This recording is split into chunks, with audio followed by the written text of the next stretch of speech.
মিষ্টি বানানোর জন্য আমি 200 গ্রাম গুঁড়ো দুধ আর 200 গ্রাম ময়দা নিয়েছি। বড় চামচের 1 চামচ ঘি দেবো। মিষ্টিতে ঘি দিলে মিষ্টির স্বাদ ও গন্ধ দুটোই খুব ভালো হয়। আপনারা সাদা তেল দিয়েও বানাতে পারেন। উপকরণের মধ্যে 1/2 চামচ বেকিং সোডা দেবো।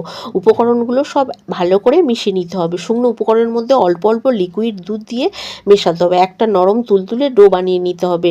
ডোটা রেডি হয়ে গেলে 5 মিনিট ঢেকে রেখে দিতে হবে। 5 মিনিট পরে ঢাকা খুলে ওই নরম ডো থেকে কিছুটা করে লেচি কেটে নিয়ে গোল গোল করে নিয়ে চ্যাপটা শেপ দিয়ে দিতে হবে। লেচিগুলো সব একইভাবে রেডি করে নিয়েছি। ফ্লেমটা লো ফ্লেমে রেখে মিষ্টিগুলো ভালো করে উল্টে পাল্টে ভেজে নিতে হবে।